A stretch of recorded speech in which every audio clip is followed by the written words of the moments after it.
Bueno, estamos en las 9:05 de la mañana, seguimos con 13 grados de temperatura, ya Lore más o menos nos ha puesto en conocimiento de las últimas novedades con respecto al pronóstico de Inumet. Nosotros a partir de este instante vamos a hablar de la Institución Nacional de Derechos Humanos, pero básicamente sobre lo que será a partir de la asunción de la presidencia por parte de Josefina Plá, quien le estamos agradeciendo aceptar nuestra invitación y le damos los muy buenos días. ¿Qué tal? Muchísimas gracias, buenos días. Bienvenida. Para la audiencia.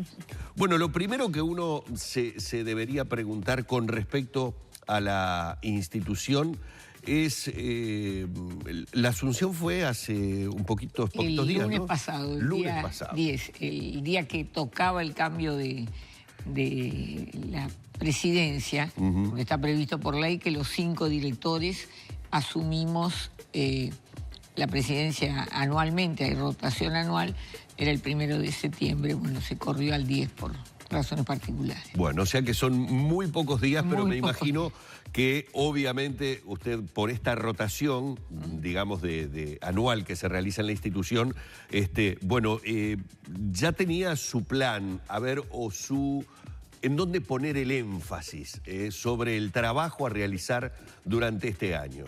¿Cuáles son esos lineamientos principales? Yo señalaba al asumir la presidencia, porque el año pasado asumimos todos el nuevo Consejo Directivo, que es el segundo. Entonces decíamos siempre e insistimos durante todo el año que el primer Consejo Directivo había tenido la responsabilidad de darle cuerpo a la institución aprobada o creada por ley en el 2008 y recién comenzando su actuación en el 2012. El segundo Consejo Directivo, asumido el 31 de agosto del año pasado, tenía el objetivo de extender la institución, que el sentido nacional de la institución fuera una realidad, claro, que pudiéramos llegar a todo el país. Entonces, el lunes, cuando yo asumía, señalaba con alegría que la descentralización, como le llamamos, hoy es una realidad, hay un área, hay una priorización de lugares, porque no se puede llegar instantáneamente a todos los rincones, una priorización de zonas en el territorio de todo el país y a su vez en determinadas zonas más periféricas de Montevideo, eligiendo los lugares donde creemos que puede haber más vulneración de derechos, donde hay más necesidad de protección, recordando siempre que nuestro principal objetivo definido por ley es la protección, la promoción y la defensa de los derechos humanos de todos los habitantes de este territorio. Los derechos humanos establecidos en la Constitución y en todos los que surgen de todos los compromisos del país, del Uruguay, que ha aprobado convenciones y otros actos internacionales. Discapacidad y salud mental son esas áreas prioritarias. ¿Qué acciones Bueno, van a hacer? las áreas prioritarias mías han sido esas desde el principio, y entonces en cualquiera de los dos tenemos responsabilidades. Se los digo así brevemente. En discapacidad la principal preocupación era cumplir o dar cumplimiento a algunos de las observaciones que el Comité Internacional había señalado al país, y el principal en el que habíamos asumido la responsabilidad era el de crear mecanismos de monitoreo del cumplimiento de la Convención, que exige que sean a cargo de instituciones independientes, y en el Uruguay esa calidad la tenemos nosotros. Se podía crear un organismo propio, pero la podíamos crear. Durante todo el año hubo una mesa de trabajo junto a instituciones del Estado responsables y de la sociedad civil y nosotros, a efectos de hacer una propuesta sobre ese mecanismo, que ahora está en manos del Poder Ejecutivo y del Parlamento cumplirlo. Y en cuanto a la salud mental. Salud mental, nosotros asumimos en septiembre del año pasado y ese mismo mes se aprobó la ley 19.529, que cambia totalmente el paradigma de la salud mental para centrarla en derechos humanos y en los derechos de los usuarios de la salud mental, y le asigna a la institución responsabilidades en 3 áreas. En la principal, la recepción de las notificaciones en determinadas condiciones, porque lo que cambia en la ley es que la opción de la internación debe ser la última opción.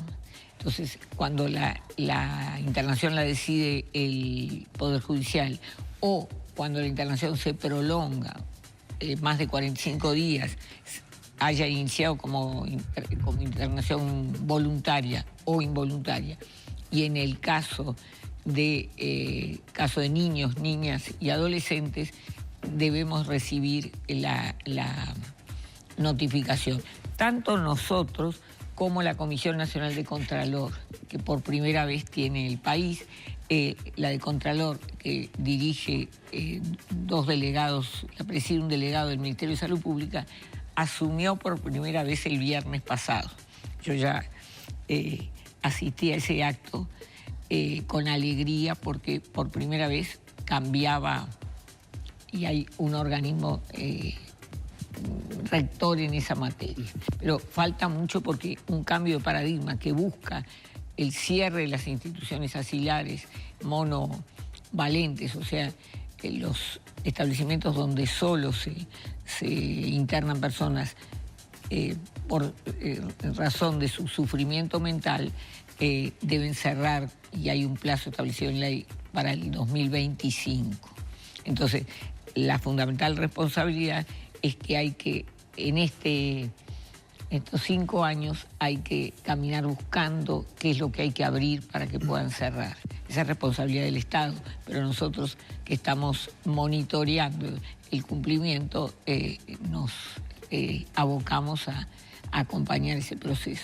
Josefina, la Institución Nacional de Derechos Humanos muchas veces recibe denuncias o por iniciativa propia asiste a lugares, hace observaciones en forma sin aviso previo, digamos, de esos lugares, y luego realiza las observaciones pertinentes o los informes correspondientes sobre lo que ha observado y las recomendaciones de correcciones. Recién cuando la escuchaba se me vino a la cabeza, por ejemplo, lo que fue la intervención que se hizo sobre el tribal del INAU. Leí el fin de semana en El País que nada ha cambiado. ¿Cuál es el eco que tienen las recomendaciones que hace la institución? ¿Ustedes se hacen un seguimiento? Vamos a volver para atrás ¿Hacen un seguimiento? Porque no toda la audiencia conoce, es decir, la estructura de la institución. La institución tiene, en la creación se creó como Institución Nacional de Derechos Humanos y Defensoría del Pueblo, que importa lo que se conoce en el mundo como los ombudsman, el defensor del pueblo. Pero en su artículo 83, entonces tiene el área de denuncias como una de las áreas principales. Pero en el artículo 83 de la ley le da la competencia a la institución de cumplir la función de Mecanismo Nacional de Prevención. El Mecanismo Nacional de Prevención es el mecanismo creado en el pacto adicional a la Convención contra la tortura y todos los actos degradantes. Y por tanto, el MNP está dentro de la institución, pero tiene una autonomía funcional, sí, y esa es la que tiene como cometido la prevención de la tortura, y por eso visita 3 tipos de establecimientos, en todos aquellos que hay personas privadas de libertad, que son las personas que están por disposición de la justicia como presos, el Sistema Nacional de Justicia Juvenil, y del derecho penal juvenil aplicado a los jóvenes, que están en el INISA, y por otra parte las instituciones psiquiátricas y también el sistema de protección 24 horas. Todos los niños y niñas y adolescentes que están bajo custodia del INAU, y por tanto le llaman sistema de protección 24 horas porque viven allí. Entonces, dolorosamente el tribal, que funciona además en un local muy antiguo del país, de la ciudad de Montevideo, es donde van jóvenes. Entonces, allí se hizo informes y visitas sorpresa y visitas monitoreando los traslados, y esa es responsabilidad del Mecanismo Nacional de Prevención, que hace ese monitoreo y esas recomendaciones. Y a veces cuesta en todas estas situaciones hacer recomendaciones y volver a lo poco tiempo en forma sorpresiva, porque eso es sin aviso previo, claro, buscando ver el cumplimiento de las recomendaciones. Ahora, por ejemplo, hace unos días atrás, creo que no más de una semana o menos tal vez, el mecanismo detectó una situación en Salto. En Salto. Hasta el día de ayer, cuando yo salí de la institución, no sabíamos la decisión judicial. Pero allí, digamos, hubo hasta una denuncia, ¿no? Es decir, claro, se debió hacer denuncias que están en manos de la justicia. Ahí era también el seguimiento. ¿Y cómo, eso le iba a preguntar, Josefina, para entender, ¿cómo llega a conocimiento del Mecanismo Nacional de Prevención de Tortura que este interno estaba padeciendo abusos físicos, en este caso en Aldías de la Bombardera? Iban creyendo que ya se terminaba el asunto, porque creían que habían cumplido los traslados de todas las personas. Fue un caso bastante sonado hace 2 años. Es verdad. O sea que era durante el periodo anterior y dentro del tema del Mecanismo Nacional de Prevención, que es el más autónomo dentro de la institución, hace sus informes independientes, por más que se incluye también en los informes anuales. Y ahora iba a una visita de seguimiento. Ajá. Y debió hacerse la denuncia, dado la sorpresa de encontrarse con situaciones muy complicadas. Pero como está en manos de la justicia, sí. Acá dejo, y más la responsabilidad nuestra, que es el conjunto de la institución. Claro, pero en ese caso queda claro, digamos, que el funcionamiento fue la constatación de la situación e inmediatamente la realización de la denuncia para que la justicia tome cartas en el asunto. Estaban, y se suponía que hoy, capaz que en el correr del día tengo más información. Josefina, además de las dificultades para hacer cumplir las recomendaciones que usted mencionaba recién, van a tener otra dificultad adicional que tiene que ver con lo presupuestal, ¿no? Que el año que viene no van a contar con el presupuesto que ya contaban. Claro, por primera vez hemos tenido esa dificultad que teníamos en los años anteriores. La institución ha ido creciendo naturalmente porque ha ido desarrollando más tareas. Las naturales provenientes de la ley de creación, que por mayor extensión de su presencia ha crecido el número de denuncias, han podido hacerse otras tareas de investigación o de estudios, pero a su vez, con posterioridad al 2008, que fue la creación de la ley, se han ido aumentando las responsabilidades por otras leyes.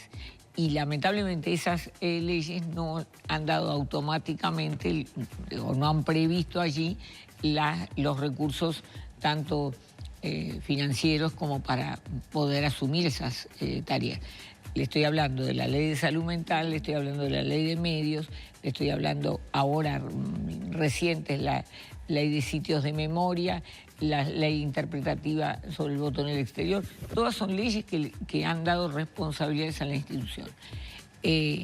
¿Cómo se va a hacer entonces? Bueno, es decir, tendremos que ver cómo logramos, estamos luchando por ver si hay alguna corrección, pero a su vez estamos especialmente viendo la vía de convenios, la vía de... tenemos convenios con la UDELAR, tenemos distintos convenios que nos puedan dar alguna posibilidad de ser muy fieles al cumplimiento de nuestras tareas, que es lo que nos importa más. ¿Se va a resentir entonces esas tareas? Espero que no.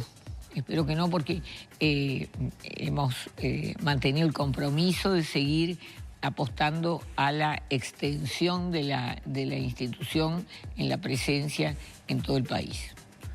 Estoy recorriendo como muchas veces hacemos periodísticamente diferentes tweets, y bueno, está la página, de hecho, de la Institución Nacional de Derechos Humanos y Defensoría del Pueblo, donde hay una profusa información y la posibilidad de que interactuemos, de hecho, realizando denuncias. Y estoy revisando por allí que uno de los tweets ya de unos cuantos días, esto estamos hablando creo que de fin de agosto, ahora un par de semanas atrás, ustedes publican la declaración sobre el proyecto de ley relacionado con la construcción de la terminal fluvio-marítima del dique Mauá, que ha dado tanto que hablar últimamente, que ha movilizado a vecinos y todo lo demás. Esto lo digo para ver de los ámbitos tan disímiles que estamos hablando, que tiene que ver en definitiva con la institución. Ustedes también sobre digamos, el dique Mauá y este supuesto proyecto que bueno, algunos políticos del partido de gobierno apoyan, ¿también han emitido una declaración o una opinión con respecto a la situación? Yo no estaba en el país, por eso fue que se postergó mi asunción. Ese es un tema absolutamente vinculado a la defensa del medio ambiente y a la participación de la ciudadanía en el Contralor, en todo lo que implique posible afectación al medio ambiente. Entonces, por eso se hizo esa declaración apoyándose en los técnicos de la institución que están a cargo del área de medio ambiente. Pero a raíz de eso... ¿Se ha pronunciado? ¿El qué? Por el caso de UPM, digo, pues si esto afecta al medio ambiente, UPM ni digo. Todos los proyectos pueden ser de alguna manera planteados y tener posición. Lo que quería decir es que nosotros, que anualmente se da cuenta en un informe a la Asamblea General de todo lo actuado en el año, una de las cosas más interesantes que se puede ver es la lista de derechos vulnerados y de instituciones cuestionadas, y hay instituciones que tienen un caso o ninguno, y hay otras que tienen muchísimos casos. Y es muy variado el abanico de asuntos a estudio. Por más que tenemos grupos temáticos y esfuerzos concentrados de análisis y de investigación por la acumulación de casos sobre algún tema, igual el abanico es amplio. Hay temas que de alguna manera todo lo que tiene que ver de no discriminación es una línea muy grande, de reclamos por las condiciones de trato en materia con el Ministerio del Interior, es uno de los más llamados. ¿La oreja a ustedes al Ministerio del Interior? Al INAU, hay muchas instituciones que figuran en la lista de las instituciones. De todas maneras, nosotros distinguimos en las resoluciones, en el seguimiento, si hay cumplimiento o no de las resoluciones, y se puede llegar a la declaración de no colaboración, porque hay una obligación de todas las instituciones de colaborar con los pedidos nuestros para el objetivo final del cumplimiento y de la no vulneración. O sea que nosotros a veces pedimos cambio de prácticas administrativas, políticas sociales, cuestionamientos de las normas. Y en ese sentido, con la trayectoria que usted tiene en el tema de derechos humanos y bueno, el crecimiento de la institución que ha tenido desde su inicio, ¿no? Que ya se identifica, mi opinión es que se identifica por la ciudadanía como un lugar al cual recurrir a denunciar. Cada vez más. Y probablemente no quizá en todas las áreas que quisiéramos, pero sí aparecen informes de oficio, como usted mencionaba, el mecanismo de prevención de la tortura, que se dan a conocer situaciones. ¿Cuál es la efectividad para el mejoramiento de hecho de los derechos de las personas desde que existe la institución? Nosotros creemos y aspiramos a ser el organismo referente en el Uruguay en materia de derechos humanos.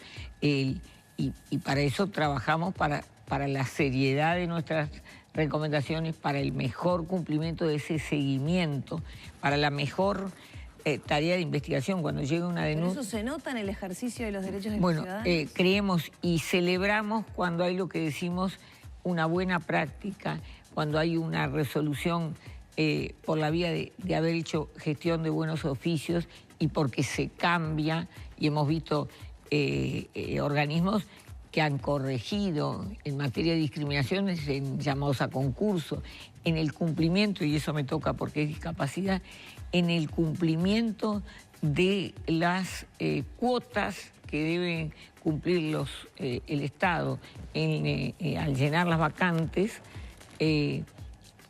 dando porcentaje de las vacantes a personas con discapacidad o a personas afrodescendientes. Entonces, ese cumplimiento de las resoluciones que exige un trabajo muy cuidadoso de los organismos, porque las vacantes a veces son poquitas, y ver cómo se efectiviza porcentajes, porque las personas tienen que entrar. Entonces, si hay llamados independientes, si hay llamados conjuntos, si se cuentan efectivamente se presentan suficientes para llenarlas, hay todo un trabajo, bueno, y hemos visto buenas prácticas, hemos visto corrección, y eso es logros. Y nada, en materia de la incidencia, que hablábamos hoy del MNP, sin duda que ha tenido logros serios de prevención, tanto en el sistema penal juvenil como en las personas internadas en instituciones psiquiátricas, personas del sistema penal juvenil heridas, y en la protección a la salud, el planteamiento de la institución del habeas corpus especial para lograr la protección, porque debía tener lugares adecuados para salud. O sea que en muchos casos la incidencia ha sido clara, y queremos seguir cumpliendo esa tarea crecientemente. Josefina, yo estoy con algunos casos de actualidad para entender lo vasto, pese que, bueno, en la nota, en la entrevista, está quedando claro de la gran cantidad de temas en los que puede tener intervención, recomendación la institución. Y no lo hago solo desde el lugar de saber qué temas le puede involucrar, sino lo que le debe demandar de recursos humanos y lo que debe demandar de recurso tiempo. Esto va un poco ligado al tema presupuestal, sin ningún tipo de dudas, cuando hablamos de un abanico tan amplio. Dentro de ese abanico tan amplio, cuando se dan hechos, como por ejemplo el que hace algunas horas atrás vimos todos a través de la cámara de un supermercado, en donde hubo una determinada manifestación sindical, pero que en este caso generó una diferencia con los clientes, porque a los clientes se les permitió ingresar al supermercado, se les permitió comprar, y en el momento de pagar hubo allí un piquete que hacía que no se pudiera pagar. Esto generó una discusión obviamente muy mal llevada, en forma agresiva por unos y por otros, que terminó con un incidente de golpes de puño. Esto fue muy comentado, digamos, porque además se vieron las imágenes, etcétera, etcétera. Como hablamos de derechos vulnerados, cuando se dan situaciones así, que parten de decisiones sindicales, ¿hay estudios o recomendaciones de la Institución Nacional de Derechos Humanos, o en las decisiones sindicales, si se vulneran los derechos de otros, allí la institución no toma no digo tomar partido, sino no toma estudio la situación o no amerita que la estudie? Hay límites, pero ha habido casos de planteamientos de asociación de funcionarios de varios lados, que los límites que tenemos es que no atendemos asuntos entre particulares. Bien. O sea que todo asunto entre particulares se inhibe la institución de intervenir, salvo la posibilidad de algunas intervenciones para obtener información. Después, todo lo que esté judicializado no nos compete. Después está limitado por las denuncias y en algunos casos por situación de oficio. No tengo conocimiento que haya algún planteamiento en este caso concreto. Le digo que por ley la presidencia nos aparta del ámbito de denuncias. El ámbito de denuncias lo siguen otros integrantes del Consejo Directivo. Tenemos Consejo Directivo de 5 y nos hemos asignado distintas áreas para ser el referente. Yo quiero contar otra cosa que la institución, lo mencioné al pasar, que la ley de sitio de memoria le había dado responsabilidad. Eso implicó que la casa nuestra haya tenido una segunda inauguración, porque había tenido la inauguración en el 2016 como nueva sede. Cuando había nacido, había estado funcionando en el Palacio Legislativo, después en un apartamento de la calle Juncal, y desde diciembre del 2016 en la casa que estamos allí en Boulevard Artigas, 1532. Pero este año se inauguró como primer sitio de memoria recuperado, un lugar donde había sido lugar de detención. Triste, célebre, recordado, ¿no? Sí, sí. Y eso le ha significado otro movimiento a la casa, porque se instaló allí como una especie de museo, y entonces concurren, y eso es una tarea de educación muy importante. Cuando uno quiere prevenir determinadas situaciones de violación de los derechos humanos, plantearlo a jóvenes, si bien en instituciones educativas, liceos y demás, a conocer, y se les da toda una especial información y recorrido. Tan es así que se va a abrir por primera vez el Día del Patrimonio, se abre la casa para mostrar toda esa realidad de memoria. Entonces, hay muchas áreas en que se está trabajando. Hoy hay una comisión o un grupo temático con el tema migraciones. Es decir, hay muchísimos temas que nos preocupan, y estamos con aquellos 3 verbos que yo desde el día que asumí busco recalcarlos: la defensa, la promoción y la protección de los derechos humanos. Muchísimas gracias por gracias estos a minutos. ustedes. Un placer realmente haberla tenido en la mañana de Arriba Gente. Muchas gracias. Hemos estado dialogando con Josefina Plá, presidenta de la Institución Nacional de Derechos Humanos.